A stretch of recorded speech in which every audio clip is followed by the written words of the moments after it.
Good evening, everybody. Welcome to the John F. Kennedy Jr. Forum. My name is Trey Grayson. I'm the director of the Institute of Politics. We're glad to have everybody here. Tonight's forum is the first of a many series of discussions and panels and things here at the Kennedy School on the Middle East Project, and Meghan will tell you more about that. We're also pleased tonight to have the Harvard Alumni Association as a co-sponsor, so we hope that we have a lot of alums in the audience as well as watching the stream on the internet to talk about a really important issue, Syria and what's going on there and what we can do to make it a better situation. Tonight's panel is going to be moderated by former IOP fellow and Harvard Kennedy School professor Meghan O'Sullivan. Meghan is the Jeane Kirkpatrick Professor of Practice of International Affairs, and she will introduce the rest of the panel. So please join me in welcoming Meghan.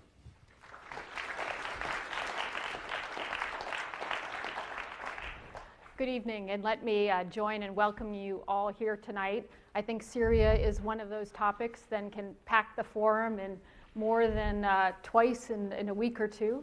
It's good to see you all and to see many familiar faces. Tonight we have an excellent opportunity to talk about a very complex and important issue. I have three experts who I'm about to introduce you to, and I have heard them speak and read their work and know that they will bring you the best analysis and analysis of the possible prescriptions. But before I do that, I wanted to build on what Trey said, that tonight is also a special evening in the sense it is the first public event of the Middle East Security Project, which is a new program that I am co-chairing with one of my favorite colleagues, Shai Feldman, who is sitting here in the front. Through this program, we intend to bring more public discussions of this nature on various issues related to the Middle East. So I look forward to getting many of you involved in that in the future. So we're going to dig in because there's a lot to discuss, but let me just say a word or two about each of our panelists. You have a pamphlet with their full bio, so I'll be brief. First, immediately to my left, we have Joseph Bahout, who is a professor of Middle Eastern Studies at Sciences Po in Paris, and he made the journey here to be with us today. Welcome. We have Mona Yacoubian, who is a senior advisor for the Middle East program at the Stimson Center in Washington, D.C. She is also an expert on Syria and Lebanon and working on democratization in the Arab world, so welcome. And furthest to my left is Fred Hof, who is now a senior fellow at the Atlantic Council at the Rafik Hariri Center. Fred, until very recently, was working in the Obama administration at the rank of ambassador, where he was in charge of political transition in Syria. He's also worked on the Middle East peace process with George Mitchell, and we're pleased to have him today as well. So I thought what I would do is begin. We're going to try to make this a conversation of sorts. I would begin by just asking the panel to lay the groundwork for us a bit. What is the situation in Syria? Are we looking at a situation on the ground where there's actually a stalemate going on? Does Assad really have the upper hand? Or maybe Assad's apparent willingness to turn over his chemical weapons and avoid a military strike suggests that he was weaker than the international community thought. Just if, Mona, maybe I'll turn to you and ask, could you just give us a sense of the situation on the ground? Sure, thank you. Why don't I first start by just giving some of the statistics of where Syria is today. We're now 2.5 years into this conflict. It's come at an enormous human cost, 110,000 people killed, more than 2 million refugees outside the country, 4.5 million people internally displaced. So basically, fully a third of Syria's population has been displaced by this conflict. The conflict started as peaceful protests along with the other Arab uprisings, but rather quickly morphed into an armed uprising. And I would say today, it is a sectarian civil war. My sense is the situation on the ground is one of stalemate. The regime has certainly consolidated control over certain parts of the country, Damascus and out to the coast. But in the northeastern part of the country, you have Kurds who are essentially now ruling with semi, if not full, autonomy. And then you have swaths of the countryside in the north and the east that are under the sway of a variety of rebel groups. So while the regime has consolidated some control, there are others that have control over other parts of the country. And I think at this point, it's very difficult to say that one or the other would prevail. I think we really are in a situation that is going to be a protracted military stalemate, perhaps for years. Great, thank you for that. May I just chime in Sure. on the current situation? Because I think there's one thing going on that is really important to appreciate in order to get a good picture of what's happening in Syria. We had this incident back on August 21st that everybody's familiar with, the chemical attack in the suburbs of Damascus. That is the tip, the very tip of a very ugly and dangerous iceberg beneath the surface in Syria. Right now in Syria, there is very little going on that resembles conventional combat between military units firing and maneuvering. You'll read occasionally about a village being taken or an air base overrun, but there is very little of that's going on right now.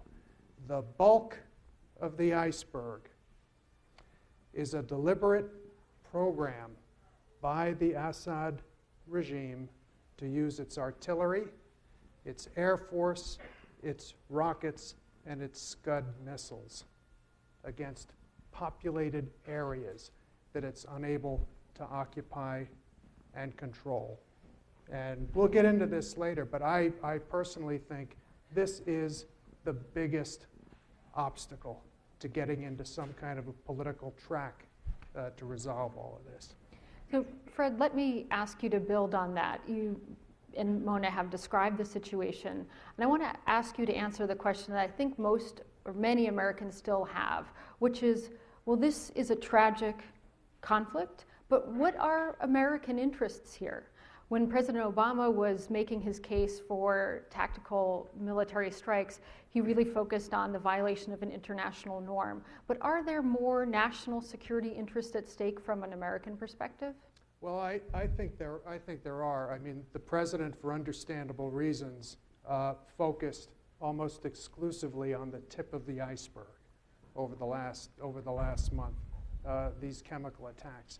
A couple of months before, he was asked on the Charlie Rose show, of all places, what is the American interest here?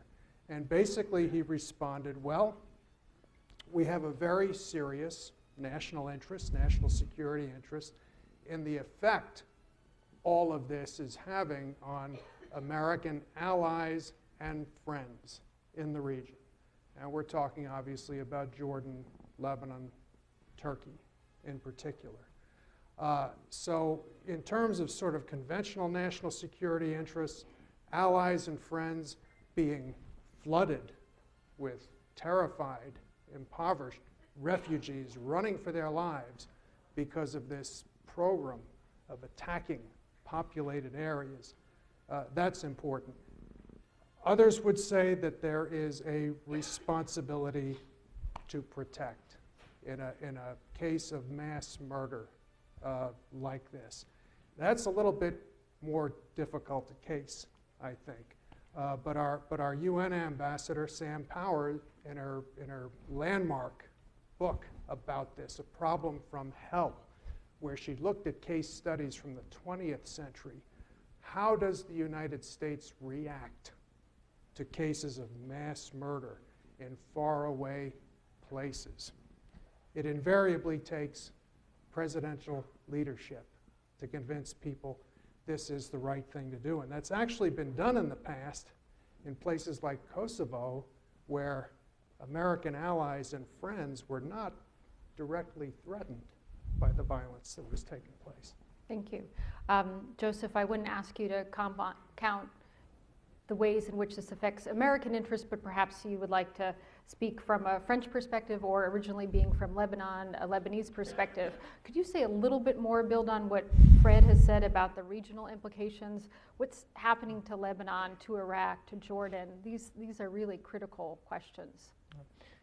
You know, Meghan, it has, I think, become now common sense to say that, or to consider that Syria's crisis is no more Syria crisis. It's a regional and maybe quasi-planetarian crisis today. So in fact, effects are really spilling over, and the longer this crisis drags on, probably the graver and the severer these effects will be. Now, in the immediate environment, if you can say, you mentioned Lebanon, Syria, Turkey, etc. Of course, I won't go down the list, but let's say that probably the most directly touched countries in terms of potential flaring up of violence, of conflict, are most probably Iraq and Lebanon, just because, in fact, these two countries were already in a situation of dormant, rampant civil war before the Syria crisis and before the Arab revolutions in general. Both countries have a very strong Shia-Sunni tension on the fault line of sectarian division. Lebanon, I mean, everybody knows the implication of Hezbollah in Syria, probably of some other jihadis from the other side. In Iraq, the Maliki government is today openly one of the main supports of the Assad regime. So these two countries, if the situation drags on, are potentially annexes, appendices to the Syrian civil war. Now, less directly, probably, Turkey and Jordan are front runners to be, let's say, victims of that conflict, at least because something we should mention more, the humanitarian plight of the refugees. Mona mentioned 7 million, I think, 7 million Syrian displaced, 4 million of which are regional displaced, I mean, to Jordan, Turkey, Lebanon, and etc. In Jordan, this is a very touchy situation, where in a country where already there are several Palestinians, where the Jordanians, quote unquote, are a minority. In Turkey, this crisis is also provoking some unexpected problems. Of course, the Kurdish problem is one, but also the Alevi question will on the road be a more and more vivid question, i.e. the Alevi/Alawi in Syria. It's not the same, but this is an extension, and it could pose a problem. So this is to say that the region is today really a powder keg. That is really threatening to flare up if things drags on. Now, it remains to say that, I mean, there's an elephant in the room here, the effect on Israel. We never mentioned the effect on Israel, but so far, of course, Israel has managed to keep itself at bay from that issue.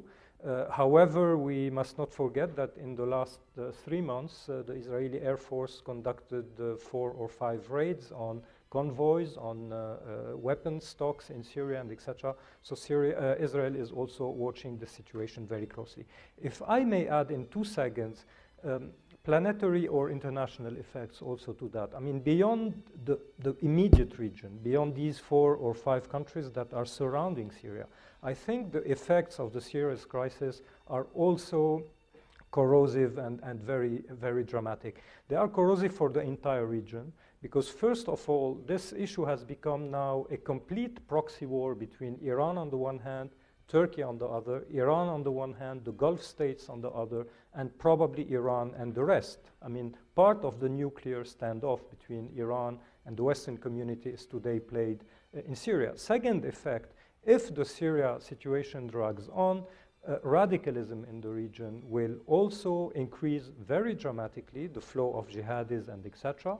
And thirdly, on the international effect, and I'll stop there, we have also very severe effects, at least, I mean, the ones that Fred Hof alluded to, i.e., if nothing is done to stop this endless bloodshed, I think a lot of tyrants, of dictators in the world, and some of them, I mean, some of the deposed Arab dictators today must think that over. I mean, Mubarak in his bed, or Ben Ali in Riyadh, are probably saying, if we would have held on, I mean, probably we would be still in power today. And this is a terrible, I think, lesson to all dictators in the world. It is eroding very much the idea of deterrence, on the idea of international norm, the idea of responsibility to protect. And this, I think, for people who care for international studies and international affairs, is something to be thoroughly reflected upon. Great, thank you. Let's talk for a minute about the August 21st chemical weapons attack, which someone noted today was at least the 14th chemical weapons attack that Assad perpetuated, or that occurred in Syria at least. Mona, let me ask you, the focus has really shifted to chemical weapons, disarming the Syrian regime of chemical weapons. Have we lost something in narrowing that focus? Has this made Assad a much stronger actor? I now think that in many ways he is the interlocutor with the international community. And is there any way that there's a silver lining that we can parlay this deal on chemical weapons into something more meaningful for the Syrians who continue to suffer the sorts of actions that Fred outlined? Right. Well, I think it's too soon to tell, frankly, whether Assad is a winner or a loser in this. Certainly, in the short term, he has managed to avert a missile strike. He has managed to now insert himself or be part of, although not directly with the United States, in negotiation.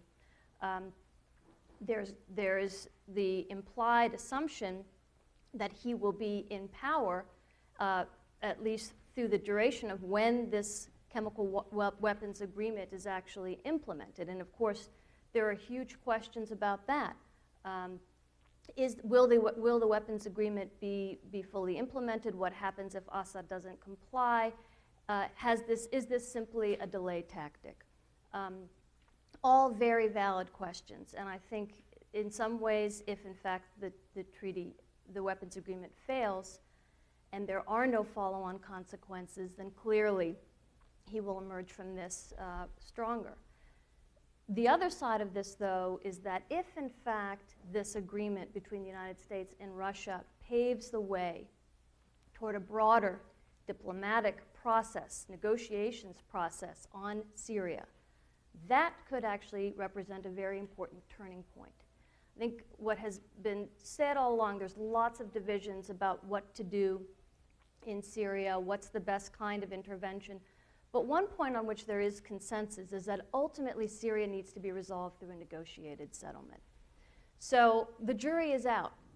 Can this very small opening toward diplomacy be pushed and tested and moved successfully toward a more serious negotiation that includes not only Russia but possibly Iran and others? I think, time will tell. I think, we have this tendency to look at this as potentially a positive development because we have actually Russia and America on the same page for the first time in the Syrian conflict. But then, when we look at Russia's actions and its rhetoric, there's not as much really to give us hope that Russia has turned the corner or is looking at things differently.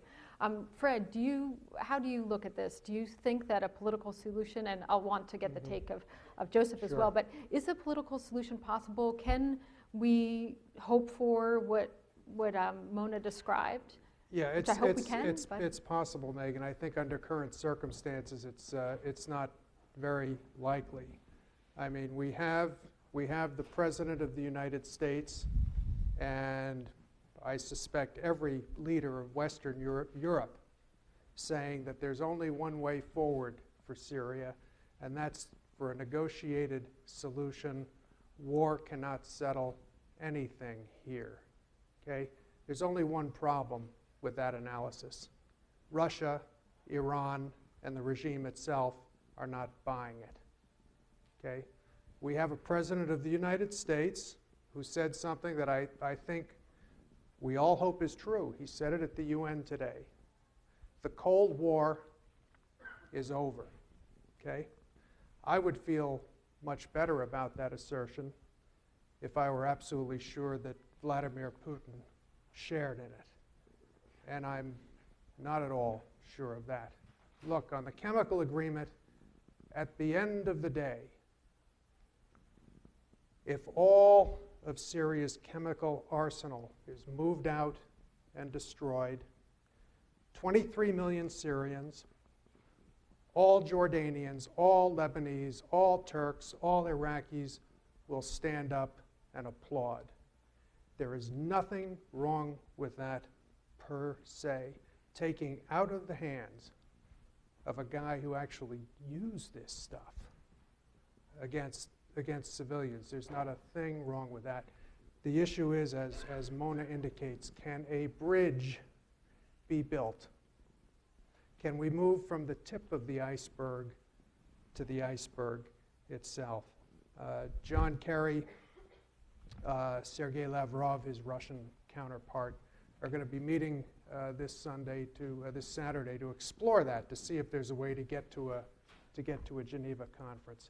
But my sense is they may spend their time talking about the date, who's going to be invited, the agenda, the shape of the table. They need to be People looking. really talk about these things. Yeah, they need to be looking at the iceberg, because unless that thing starts to melt, there'll be no basis for any kind of a successful negotiation. Joseph, what's your take on this? I will jump on that. Two things. I think we have to separate the chemical issue, the chemical chapter, and the political process that would lead to a political solution in Syria. Now, of course, they have been articulated, luckily, lately, but I think that this articulation is still a very theoretical and conceptual one. First of all, on the chemical. First of all, I don't think the Russians and the Americans see eye to eye on that issue. They, of course, agreed to treat the chemical issue in Syria, but they are not talking about the same thing. The Russian leadership is still saying until today that the chemical weapons or the chemical things were used by the rebels, whereby even the UN report, which is in fact agreed upon by the Russians, is implying that this is a regime utilization. So this is the first disagreement that we should sort out very quickly between the Americans and the Russians. Second, my guess, and I mean, let's think 2 seconds that without this electroshock that has been the use of chemical weapons on the 21st of August, we had in fact forgotten the political solution in Syria. Geneva II was completely on the shelf. It was completely in limbo. Okay, thanks to Assad, I'm very ironic here, things are moved and we are talking again about a political solution. But the problem, and this is my skepticism, my second point of skepticism, we are talking only about solving the chemical weapons issue, as if the issue of Syria since the 15th of March of 2011 is a disarmament problem like SALT or START. We are not at all in the same context. This is a revolution that Assad and others have transformed into a civil bloodshed and then into a regional conundrum. And now we are talking about a very tippy point, which is the chemical weapons. Now, having said that, so even the chemical by itself is not thoroughly and sufficiently and efficiently addressed, because we are not in fact talking about the real issue of chemicals. Just one footnote on that. The UN resolution that is supposed to frame the agreement between the Russians and the Americans and the international community and Syria is still not written. I mean, Chapter 7 is refused. Every allusion to sanctions, not to mention use of force, is refused, and etc., etc. So we are very far from the beginning of a result on that issue. Now, if this, which is already very hypothetical, can lead us to a political solution, this is fine. But here again, my fear is that on Syria, we have become much prisoners of several mantras and cliches and etc. So everybody now says, and it is more than politically correct, it is true that there's no solution to Syria but a political solution. That's fine. That's fine, and this is wishable, because a brutal fall down of Bashar al-Assad tonight would lead Syria to probably a butchery. Retributions between Alawis and Kurds and Sunnis and fights between jihadists themselves and rebels and etc. Okay, but having said that, let's put the light on 2 points. What does it mean, a political solution in Syria? What are the contours of a political solution? Is it the ousting of Assad by peaceful means? If I read well the Geneva II text and subtext, this is it. But as Fred said, this is not in the Russian, nor in the Iranian, not to say not in the regime's software. Second, is a political solution a kind of decentralized Syria that will address the Kurdish issue, the Alawi issue, the Druze issue, the minorities issue? Is it put on the table? This is a second hypothetical question. Who will negotiate in Geneva too? I mean, the Russians are still saying, we will choose the opposition factions that will go to Geneva too. And they mention ministers or public figures that are more or less co-opted by the Assad regime. So this is a set of questions. And lastly, how to reach Geneva II and a political solution. We all know by now, and I won't go into details here, that this regime so far, since November 1970, not since March 2011, but since Hafiz al-Assad's father took power in Syria, and then Bashar al-Assad in 2000, this regime has never really negotiated if there was no pistol on its head. I mean, the only time this regime has accepted to negotiate, and even though he reverted the negotiation to its benefit along the road, was 1 or 2 times under strong military pressure. So I think that having said all that, political solution is desirable and nothing else is doable in Syria. But unfortunately, I don't see the contours of this political solution, the definition of this political solution, and I really don't see how we will reach this political solution unless this chemical electroshock is the trigger to that. But as I said, it is still very, very, very insufficient so far. You know, if Mona or Fred, you'd like to add to that? I think Joseph has really highlighted, you know, what is it that we're wishing for? I think the chemical weapons, although it's very complicated, at least it's somewhat in a box. We know what we're looking for there. It's hard to know, what do we want in the political outcome in Syria? If I could jump in, I mean, I think Joe's points are all very well taken, and he's sketched out quite well the many, many challenges and the difficulties of this. But I think if you think about where we were even, 10 days ago or a little more than that, the fact that we have an agreement between the United States and Russia, the fact that the Syrians have actually met the first milestone by handing over the list of where all of their sites are, et cetera, it's notable in a conflict in which for 2.5 years there was zero consensus in the international community, particularly between the United States and Russia. It's important to be skeptical, it's important to test, no question about it.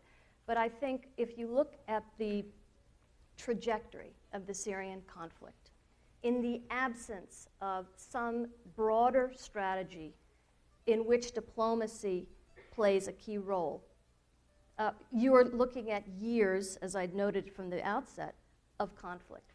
Neither side, neither the regime nor the opposition, has the ability to prevail militarily.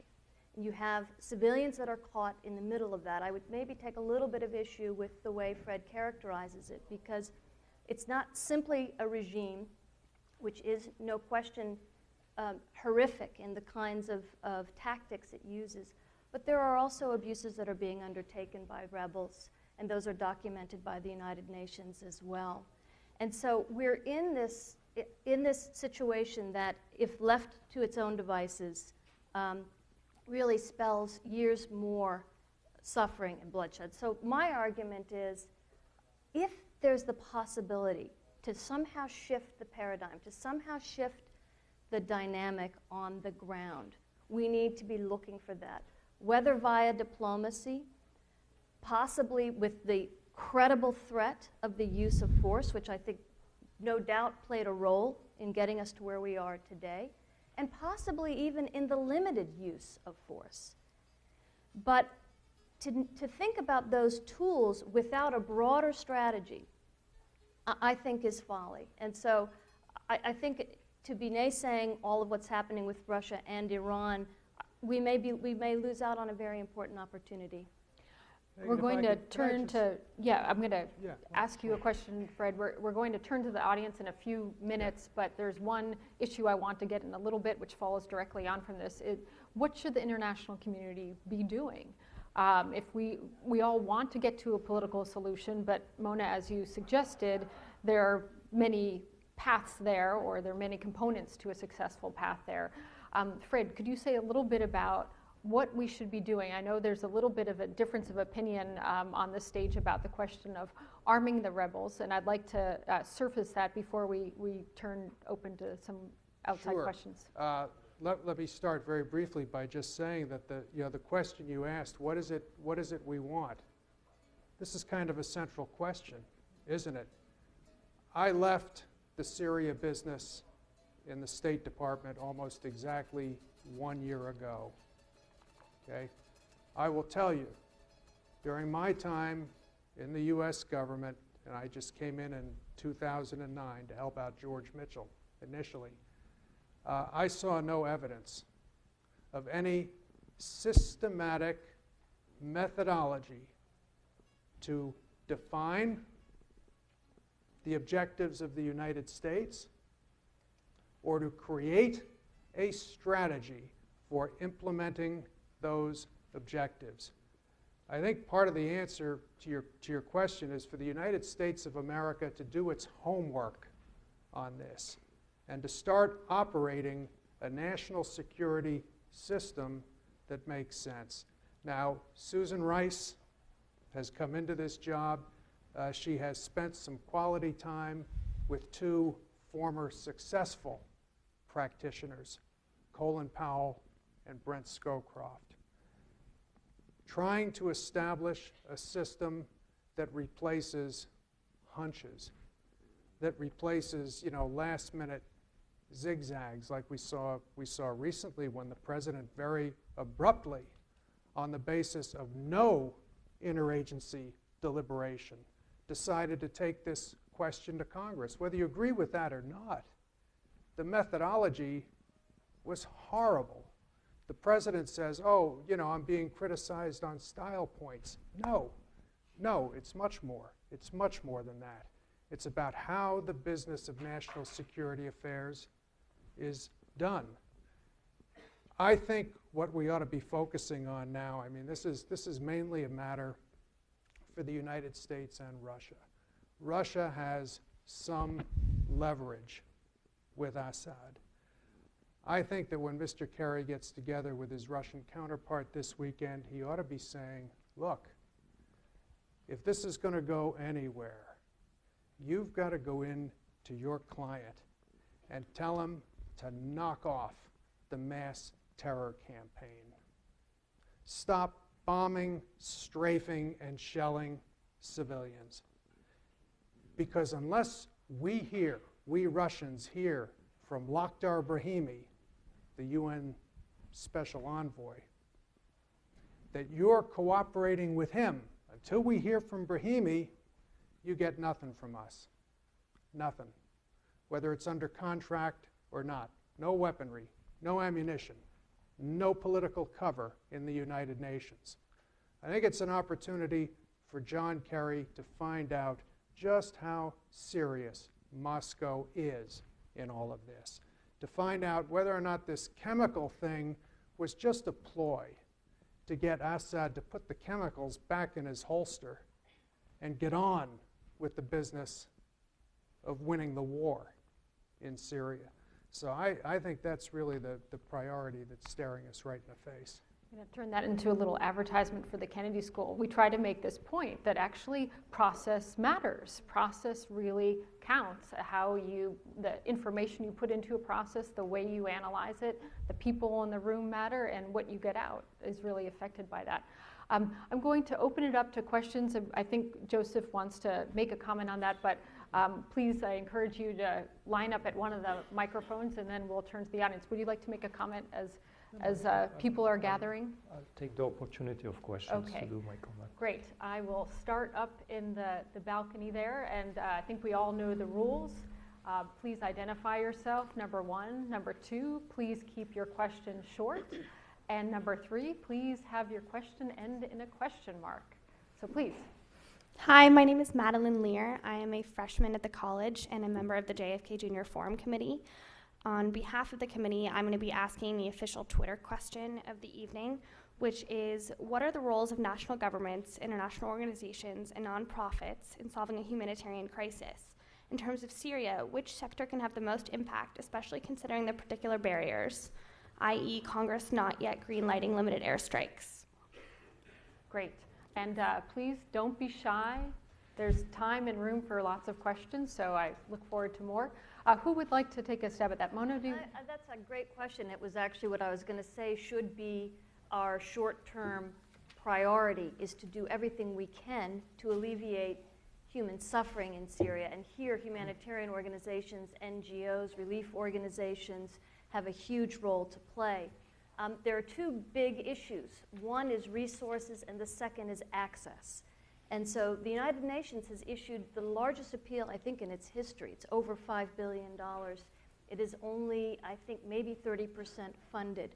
So the United States is actually the largest donor. We've now funded, I think it's nearly $1.5 billion in humanitarian assistance. More needs to be done by others in the international community to bring resources into this, and in particular Gulf countries. The Gulf countries that have a lot of resources at hand, they have used a lot of resources in terms of arming. Qatar in particular has done a lot with respect to arming, but has done very little with respect to the provision of financial resources for humanitarian assistance. The second, much trickier question has to do with access, because money that's funded through resources that come through UN channels have to go through government-controlled areas. And of course, there are many, many people suffering who are outside of those regions. There have been efforts that are being done by the US and others very quietly to flow aid and assistance into those areas that are beyond the regime's control. But it's not nearly enough. It's not nearly, the flows are not consistent. And so much more needs to be done, and ideally, frankly, through the UN Security Council to negotiate and ensure that there is much more assistance flowing to where it needs to go. And one quick thing, just one quick addendum to that, by next month, UN inspectors, if this US-Russian plan continues, will be going into Syria to actually inspect the sites. They will need to travel within the country to get to various sites. There will need to be just even short-term tactical ceasefires in order for them to get where they need to go. One idea would be whether those ceasefires can be also utilized to help flow aid and assistance into people that need to get it. Could I just add one quick addendum to that? First of all, as American taxpayers, I sincerely think we can be proud of what our administration has done in terms of trying to organize and fund humanitarian relief. The work of American NGOs, even people somehow getting inside Syria now and then, is absolutely stunning. It's stupendous. But I would just make one plea.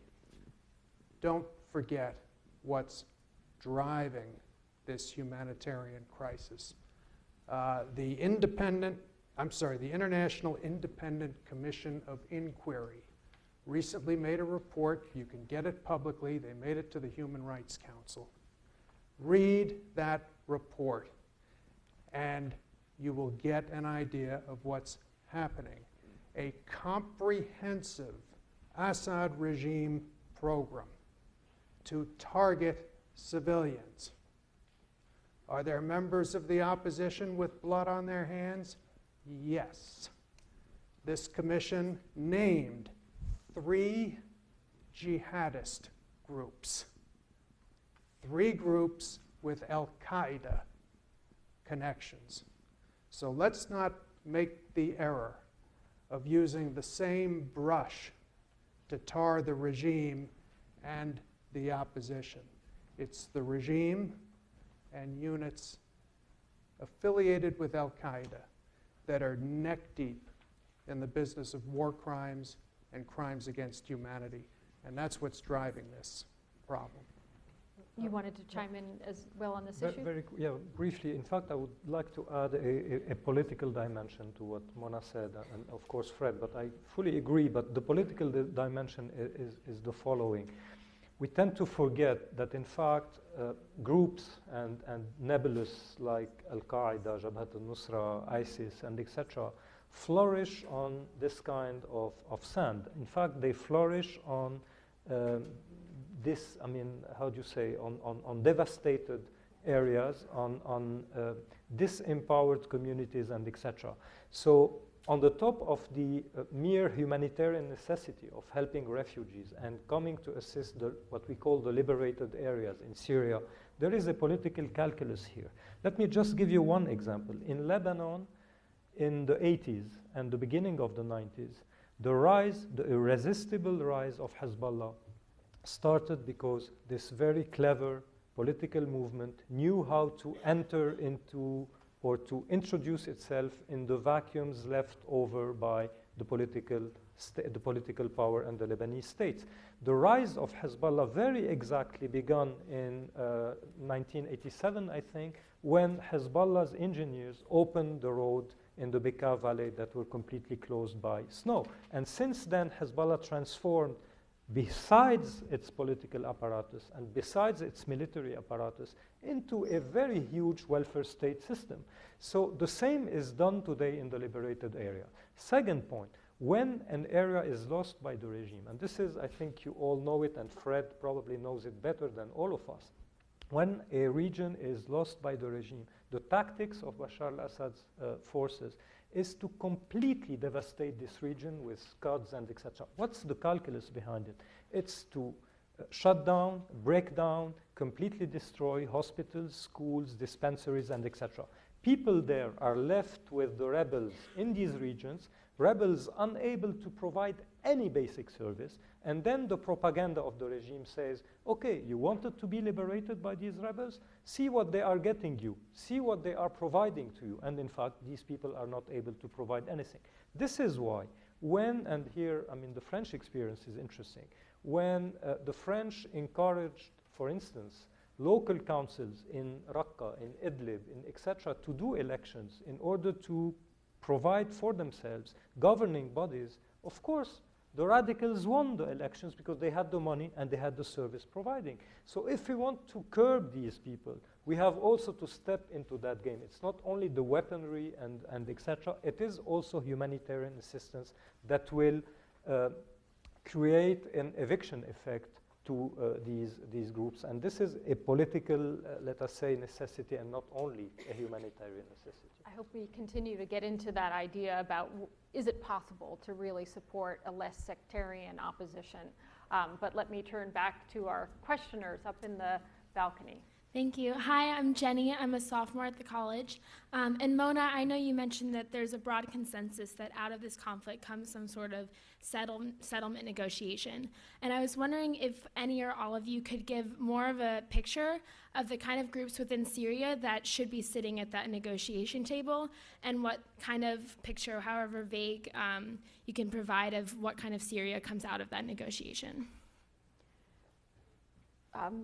Should I direct that to you, Joseph, in terms of maybe you've had the most recent contact with the opposition groups, but I know maybe. everyone here could. I'm not sure, but not sure. I could say something along these lines, especially that it has to do with the remark I didn't do at the end of the session. In fact, this is a very tricky question. As I said before, I still have a problem, and I think a lot of people have a problem with the definition of the contours of a political solution. But here I think we should, if we want to be intellectually honest, which is not always the case in politics, but also politically effective, to get back to the root of that issue. That issue began with a popular, let's say, uprising. Okay, now we can discuss about the quotas and how much percentage was it and etc., asking for the end of a very classical authoritarian rule as you know it in your PSPA 201 courses here in JFK. So this was the beginning of the story. And these people asked for simple things: the end of the emergency state, the end of the Ba'ath Party monopoly over political life, the end of mafia system crony capitalism embodied by Bashar al-Assad cousin, Rami Makhlouf, the end of the preeminence and uncheckable rule of the mukhabarat and etc., etc. I mean, all the line is very familiar to us and to you.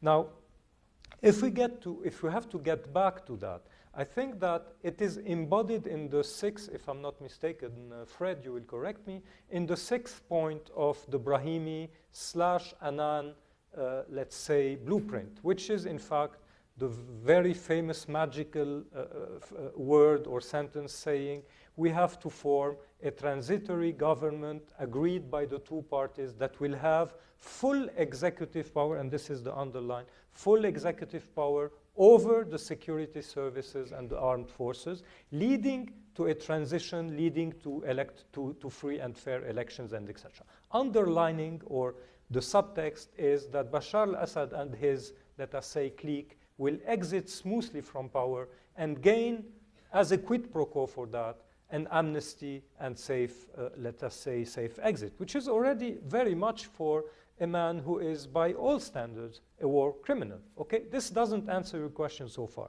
The answer to your question is, the question to your answer is, and here is probably where we could agree, the three of us, the shortcomings of the opposition. Now, removing Assad from power is something very important. However, and Mona alluded to that, and I fully agree with that, the Syrian issue is not only a matter of authoritarian regime or a mafia clique ruling Syria over helpless Syrians, but it is also, and this is where the civil war narrative has partly something of truth, there is also a problem of accommodation of several, let us say, political/sectarian/ethnic components in tomorrow's Syria. And this is where probably, if I want to be a bit severe with the Syrian opposition, I think the main shortcoming of their homework is that they so far didn't address something critical. If Assad is removed tonight from power, will the Alawi community consider that it is more or less safeguarded? What kinds of guarantees will it ask?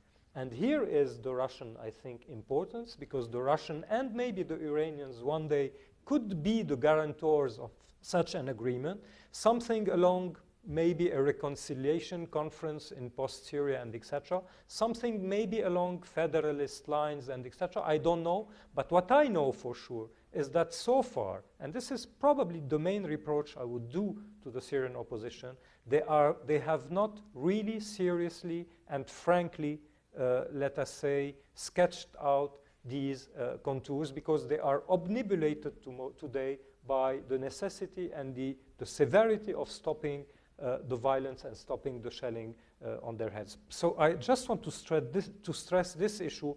I think that without answering the Alawi question, and behind the Alawi question, the question of components of the Syrian society, minorities like the Kurds, the Druze, the Christians, and etc., of course, Assad will still have a leverage and will still be able to tell the world, it is me or the rule of the majority, i.e. the rule of bearded bad guys and etc., however and whatever wrong this statement is. Let me turn right to the main floor. Hello, everyone. My name is Jafar Akabi. I'm a graduate student at the Kennedy School. I have two questions, one very narrow and one quite broad. The very narrow question is this. About a week ago, the Daily Telegraph, British newspaper, reported a study from IHS Jeane, which is a defense consulting company. They're saying that approximately a half of the rebels are actually al-Qaeda, jihadists, Islamists. So while I sympathize massively with the view that this did start very much as a peaceful protest against Assad, my question is, do you genuinely believe that this remains to be the case today, or is it, as this defense consultancy believes, now become much more a fundamental problem with al-Qaeda, a significant, if not a dominant player amongst the opposition? My broader question is one where I hope to ask all of you to reflect on the Arab Spring as a whole. I've become quite pessimistic. I've seen in Bahrain the crushing of an opposition movement.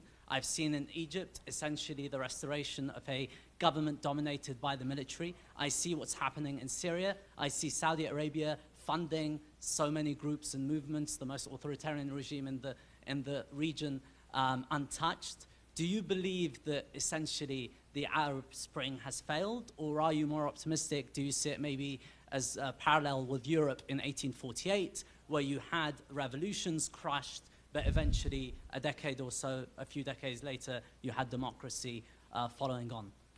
Thank you, Jafar, for that very, very narrow question. We still have many questions, but this is a good one, so I'll just ask you to maybe comment briefly. Yeah, if you like, I'll comment on the narrow question because I don't do too well with. And Mona, I'll let you comment on the broad question. Yeah, I'm aware of the Jeane study. There are other studies out there. There's a study that we're about to unveil at the Atlantic Council on the 27th that comes to a strikingly different conclusion. But there is no doubt the influence of jihadist, al-Qaeda type elements in Syria has grown.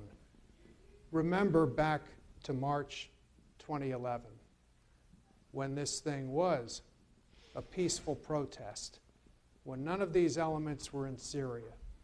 Bashar al-Assad was telling the world, I have no problem with Syrians. I got a problem with the United States, with Israel, and with the al-Qaeda people supported by the United States and Israel. Okay? Over time, Bashar al-Assad has managed to add some flesh to the bones of that corrupt and untruthful argument that he made. Let's not forget where al-Qaeda in Iraq came from. Starting in 2003, the Assad regime began to facilitate and expedite the travel of terrorists arriving in Damascus across Syria into Iraq. This is al-Qaeda in Iraq. Their mission in those days, kill Iraqi Shia, kill Americans whenever you can get a chance. Very, very tight connections between the Assad regime and these elements. Okay? Bear in mind, this is Bashar al-Assad's enemy of choice. Bear in mind, these connections go back over 10 years. Is it impossible to think that these connections may still exist? Mona and I had the dubious pleasure a few weeks ago of testifying before the House Armed Services Committee. What struck me more than anything else was about a half dozen members of that committee, Democrats and Republicans, this was not a partisan thing, Democrats and Republicans basically treating us to the view that, well, you know, it's just one terrorist versus another. It's just Assad against al-Qaeda. Let Allah sort it out. Okay? This is a victory for the Assad regime. This is the objective of their information warfare campaign. Make sure that Americans think that the opposition is just as bad as we are. Then we can win. But Jane's is on to something. The influence is rising. And it's largely a function of our failure to support people who have a different point of view entirely. Mona, on the broad question? Yes, just one quick point on the narrow one as well, because it actually connects directly to Jenny's excellent question before, and that is this.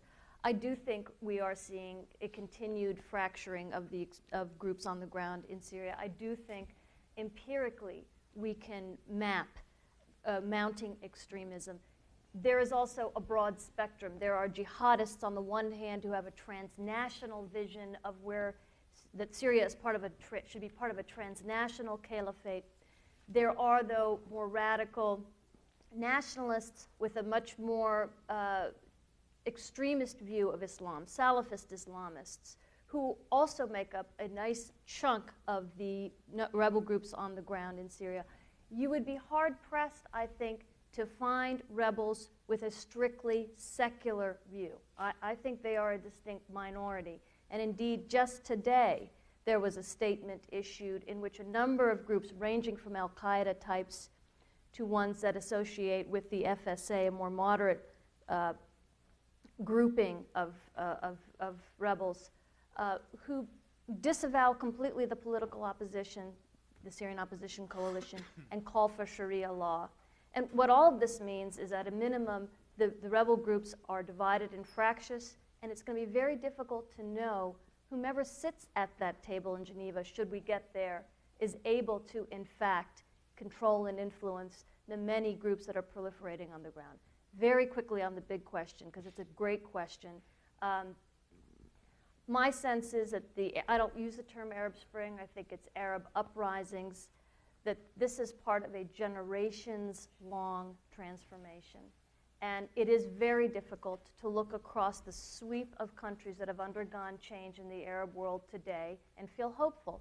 The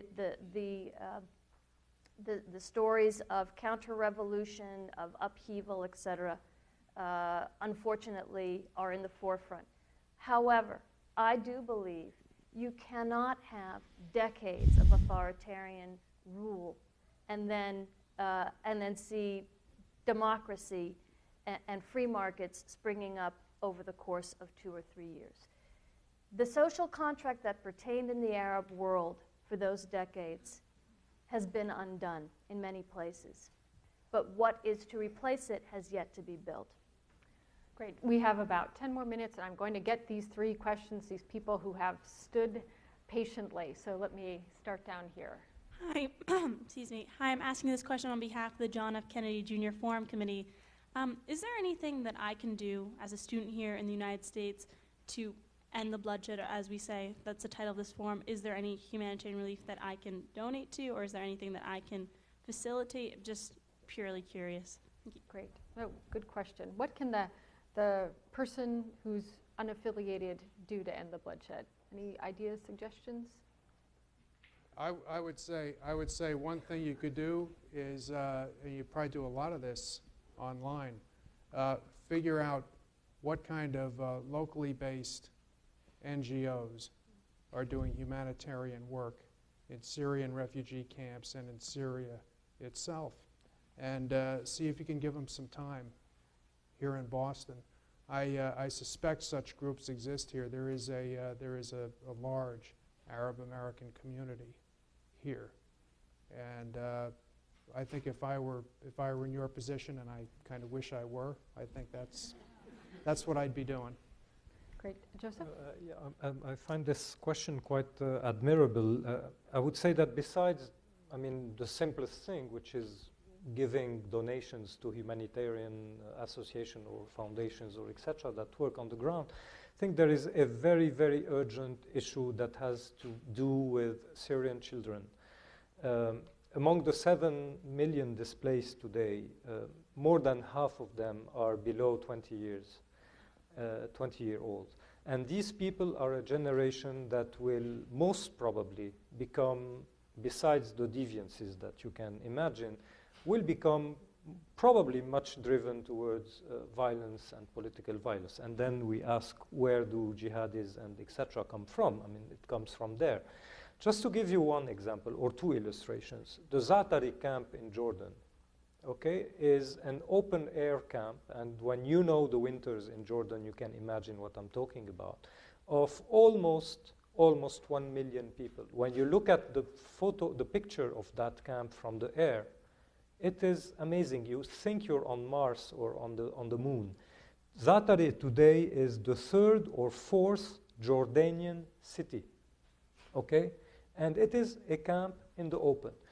If, for instance, you have time, as I had the chance this summer, to go there for less than a week to do some courses to children or to people there, and just to try to provide them and to offer them something else that what they live day by day, this is something great. Let me give you another gloomy picture from Lebanon, where also I was this summer. In Lebanon today, you have, besides the normal mendicity in the streets of 10-year-old boys and etc., when you talk to medical doctors at AUB, at American University Hospital and etc., they tell you that they are witnessing every day tremendous number of abortion for young Syrian girls below the age of 16 and 15 who are forced to prostitute themselves for sums that I don't even want to mention here, okay? Because this sum make a family, an entire family live. So this is what we are talking about. It's not only Russia and the US and chemical weapons and politics. This is what Syria, I dare to say, I'm sorry if I be blunt, but this is what Bashar al-Assad has created, not only in Syria, but in the region. So I really admire your question, but I would probably encourage you to work along these lines. I think education, childcare is something tremendously important for Syria tomorrow. If you give me 1 minute. But I'm not going to. Okay. Great. At least not at the That moment. answers that. I'm going to go up to the balcony and ask for this very patient woman to make her question. Thank you so much. My name is Dina. I'm a student here at the Kennedy School. I was wondering, it seems like the national discourse here in the States seems to focus a lot on short-term policy in Syria. How do we deter chemical weapons? How do we stop the killing, humanitarian, military aid, etc.? What seems to be blatantly missing, and what I was hoping you can comment on, is what should our long-term strategy be for Syria, U.S. policy specifically? I'm going to give that to Fred since Sure. he made some Sure. cutting remarks about that. Yeah, I think we've got basically 3 national security objectives we want to accomplish. We want an end to the mass slaughter, for sure, not only for humanitarian purposes, but because what it's doing to our allies and friends. We want the Assad regime gone, all right? I mean, what else did the president say on August 18th, 2011? But Bashar al-Assad should step aside. Now, I'm kind of a 20th century guy. I come from a tradition where when the President of the United States says something like that, it becomes the job of the United States government to make it happen. The President doesn't issue advisory opinions. He's not a second lieutenant at happy hour at the officers' club just issuing his opinions about international affairs. But just as important as getting rid of Assad is seeing that he is replaced by something civilized, something constitutional, something that emphasizes citizenship, something that's not sectarian, something that addresses the problems that both Joseph and Mona have very eloquently addressed. Those are the objectives. The strategy obviously has to do with building up as best we can a non-sectarian opposition. Yes, there are times when those people seem to be overwhelmed by the regime on one side and the al-Qaeda jihadist criminals on the other. But why is that? Why is that? Might it have something to do with our national sense of skepticism over whether or not there's really anything the United States can get right in that part of the world? Is it any miracle that a group deprived of resources while they watch the kinds of resources that are lavished on Bashar al-Assad and on al-Qaeda types, is it any miracle that they kind of get marginalized and jammed? So working with them, helping this opposition establish an alternate government inside Syria, because without that, what is the alternative, really, that we're asking Syrians to accept? Right? There's virtually nobody in Syria who has any respect for Bashar al-Assad. People have no illusions about the corruption, the brutality, the incompetence. No illusion at all. But a lot of people, including my closest Syrian friends, have a real question. What's the alternative? This is the devil we know. Is it possible there's another devil that's even worse? We can't be in a position anymore as Americans to subcontract this kind of thing, pardon me for saying so, to Saudis, Qataris, Kuwaitis, and others. They've got their own narrow sets of interests. We can't subcontract. We've got to get our hands dirty. We've got to get in the middle of it. No silver bullets, no easy answers. It's going to be very, very, very tough. But it's going to require that Americans get used to being involved in complex operational matters again. Thank you. And our last questioner, please. Hi, thank you. My name is Andrew Watkins. I'm a graduate student at Harvard's Center for Middle Eastern Studies. Ambassador Hof earlier this evening framed the question of America's interest in the conflict in Syria as one of concern and attention and respect paid to our allies' interests.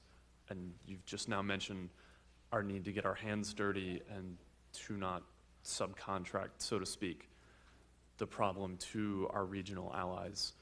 My question for all the panelists is, we have seen, at least in the media and in the coverage of this issue, perhaps a new prominence in regional players in not only financial backing, but in the roles played by Qatar, by not only Saudi Arabia, but by Turkey and by others.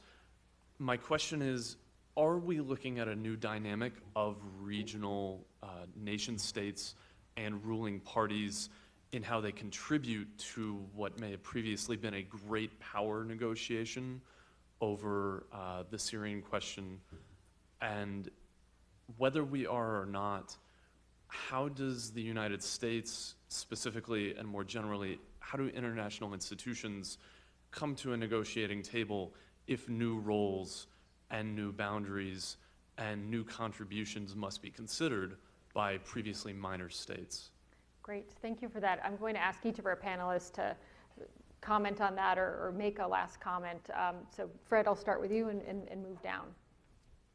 You can comment more broadly than the specific yeah, I think question. it's obvious in this Syria matter that regional states and frankly the allies and friends I was referring to when I gave that little spiel had to do with countries that are on the receiving end of tsunami-like flows of refugees. I wasn't referring to Saudi Arabia, Qatar, and those. But there is no doubt that at least in the Syria context, a hands-off role by the United States has put others in the driver's seat, for better or worse.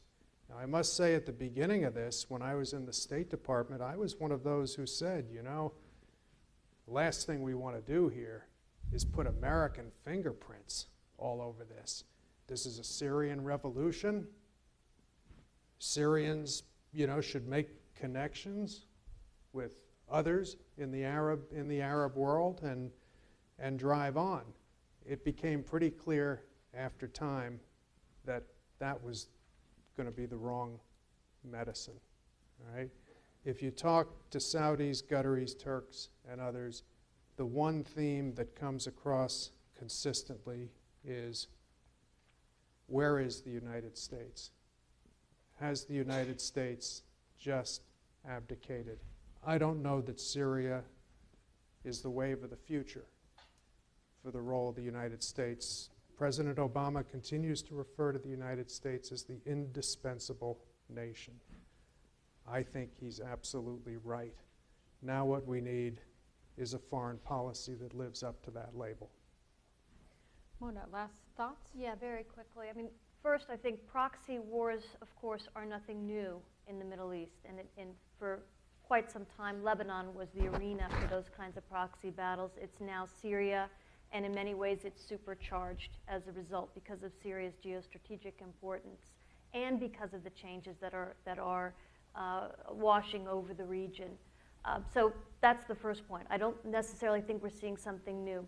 But the second point is, I think you rightly, by noting the various roles, underscore that the solution to Syria, by definition, has to include and bring around, in my opinion, the negotiating table, these regional powers. I do think the United States and Russia have a key role to play in convening and in ideally being the catalyst for understanding and figuring out what a new regional security architecture is going to look like. There are some who are concerned that what we are seeing in Syria is nothing less than the dissolution of the post-Ottoman order that had pertained through the 20th century. It may well be that that's what we're looking at. It's not clear. What is clear is that no solution will come without all of these players, and I would include Iran in that, being part and parcel of broad discussions and negotiations of how to place this very troubled region onto a trajectory that ideally puts it in a place of peace and stability. Last word to you, Joseph. Yeah, first of all, I think I alluded in my first commentary. I tried to develop the idea that Syria is today the ring or the scene for a proxy war. Mona used the Lebanese metaphor. Just to remind you, since we are in an academic cenacle, the fabulous book by Patrick Seal, not on Assad, the struggle for the Middle East, but the first Patrick Seal book on the struggle for Syria. Syria in the 50s and the 60s was exactly the way it is today without the bloodshed. It was the ring of projection for power play between the Saudis, the Hashemites in Jordan, in Iraq, the Americans, the French, the British, and etc. So it is today, again, what it is.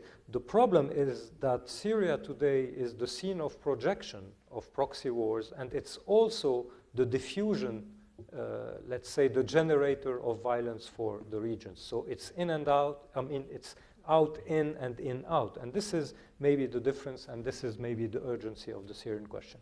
Second point, very quickly, because you said it, and I fully agree.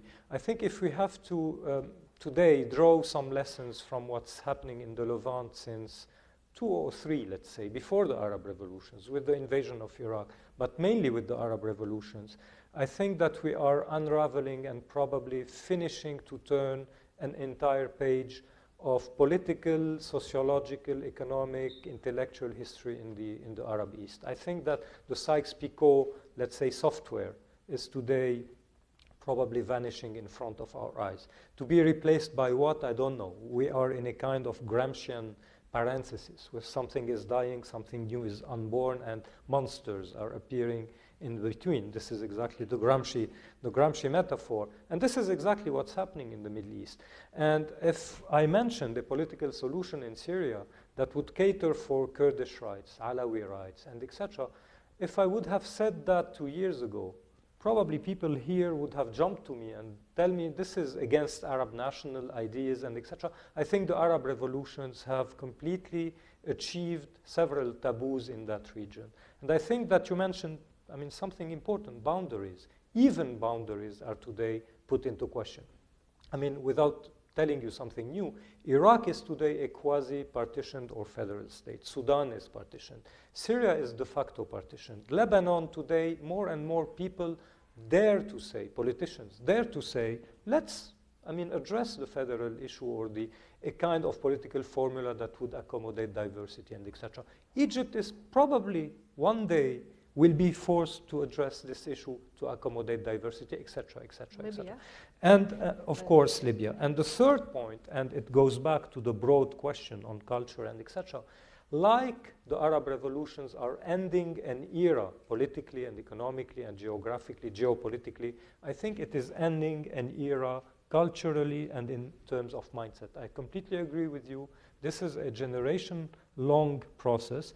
It will be bumpy, sinuous, reversible, but very long and very painful for the people who are living there. So if something has to be done by the West or the rest or whatever you want to call it, is to first of all try to understand what's happening. without dictating and etc., try to accompany what's happening and try to alleviate more or less the sufferings, human and other, that are happening in that region and that are going to be very long. I come from Europe. I mean, I come from the Middle East and then to Europe. Europe is much closer than the US to that region than you are. And I mean, at least in terms of inflow of immigrants, we have to begin from now to address the issue of what's happening in the Arab world.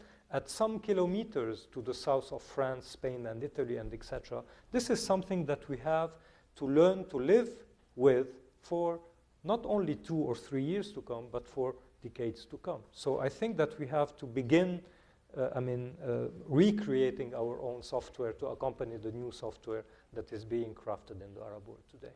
Thank you. Well, I think that you'll all agree with me. We've had an extraordinary conversation. Obviously, there are many more issues. I'm the lucky one. I get to have dinner with the 3 people up here, so I get to continue this conversation. But like many conversations we've had about Syria over the last weeks and months, it's not entirely uplifting. But I do think it's been unusual in the sense that several points of clarity at least have come out for me. And so I'd like you to join me in thanking our 3 panelists for joining us tonight.